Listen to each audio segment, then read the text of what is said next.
বিশু, এই বিশু, বেরিয়ে আয় বলছি। কি হয়েছে মোটু? এইভাবে চেঁচাছো কেন? আপনার ছেলেকে ডাকেন, তাহলেই সব বুঝতে পারবেন। বিশু তো এখনো ঘুমাইছে মোটু। 10টা বেজে গেছে, কোনো ঘুম থেকে ওঠেনি।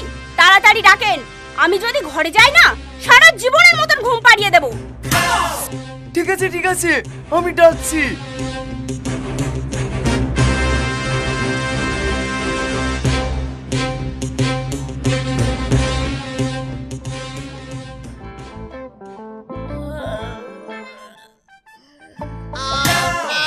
তুমি কেন অবাক হলি?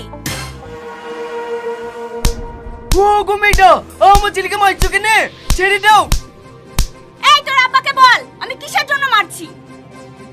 এই বিশু, কি হয়েছে রে? কিরে বলবি না ঠাস ঠাস করে ছড়ে দেব? না বলছি আব্বা, এই মেয়েকে আমি চিঠি দিছিল। শুধু চিঠি না, আমাকে রাস্তাঘাটে ডিস্টার্বও করে। আপনার এই নাবালক ছেলেটাকে একটু শাসন করতে পারেন না? না মোটু, আমার ছেলে লাভার লোক না, সাবার লোক, শুধু হাইটে বাড়েনি তাই। আপনার ছেলে নাবালক হোক বা সাবালক হোক, ও দেখে আমার কোনো লাভ নেই। কিন্তু এরপর যদি কোনোদিন আমাকে ডিস্টার্ব করে না, তাহলে এমন মার মারবো না কোনো মেয়ের দিকে তাকাতেই ভয় পাবে। এই চ।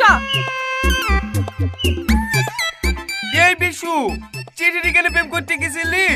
এখন চিঠির যুগ আছে নাকি?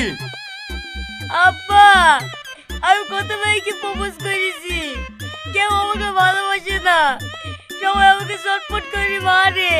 তাই মায়ের ভয়ে দূর থেকে চিঠি দিয়ে প্রেম করতে গেছিল, জানি না মারতে পারে। বলছে বাড়িতে এসে মেরে যাবে, কে জানে। এখন তো সব মেয়ে নাকি?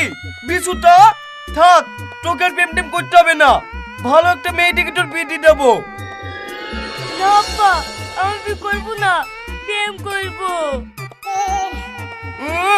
প্রেম করবে? একটাও তো মেয়ে কপালে জোটে না, তার আবার প্রেম করার শখ? কি করে জুটবে?